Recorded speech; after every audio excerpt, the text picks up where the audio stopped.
What if one line of Python code could make your slow code run 100 times faster, and that too without even changing the logic? And data scientists use this a lot. Most beginners do not even know it exists. So let's start. Welcome back to Geeky Codes, and this is part 3 of our Python tricks series. And today's trick is extremely important for data scientists, and it helps in feature engineering, recursive algorithms, optimization problems, or interview questions. And yes, it is built into Python only. Imagine you have a function that calls itself repeatedly and recomputes the same values again and again.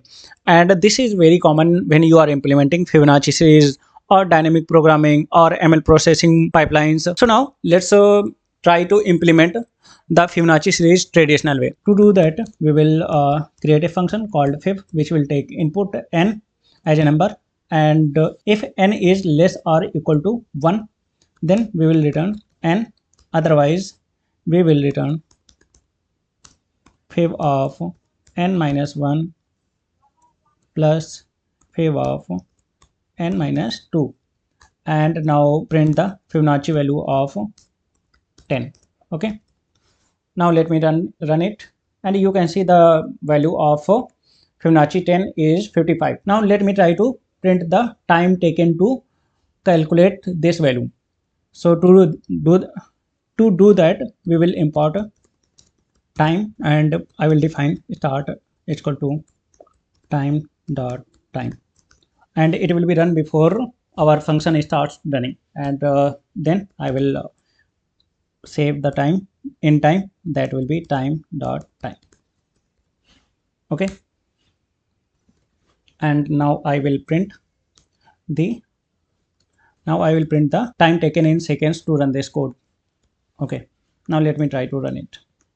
You can see that for 10 it's a very small value, it is taking almost 0 seconds. Now let me try to replicate it for larger values of n. So you can see here that I have replicated the code to calculate a Fibonacci value, and for 10, 20, and then 30 and 40. Also I am printing time for each run, and you will see how much time is it taking to run every code. Okay, so let me try to run it, and you can see it. So now you can see here, so the first thing that time taken for n is equal to 10 is 0 seconds. For n is equal to 20, it is taking almost 0.002 seconds, and then for n is equal to 30, it is taking time 0.27 seconds, and for n is equal to 40, you can see here it has increased exponentially, that means 35 seconds, which is a very big time to run this kind of code. Also, the problem with the traditional way is something like same values are being recalculated again and again, and exponential time complexity for the code which I implemented traditional way is big O of 2 to the power n. It is the time complexity to calculate the Fibonacci value. Also, it is very slow for larger inputs. You could see that for n is equal to 40, it was taking almost 35 seconds, and it is also very bad for real world data pipelines. So let me import from func tools, import LRU underscore guys. Before we are defining the function, let me do something. We will define LRU underscore cache, and I will pass none, and then now let me run it, and you can see the instant drop in runtime. You can see here that it is taking almost 0 seconds to run it, even for n is equal to 14. So that's the difference when we are using this method. And you can see that I have not changed the logic, any logic which was implemented to define the logic function or something. So how this trick works internally, let's understand this very clearly. When I'm writing this line of code, it is storing function inputs as keys and stores results as values. And if the Python is being called again with the same input, then Python returns the cached value.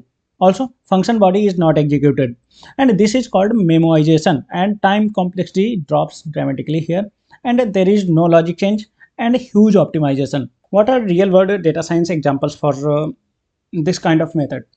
We can use it in feature engineering pipelines, or you are working on NLP or text pre-processing, or maybe you are working on, maybe you have been asked interview dynamic programming questions.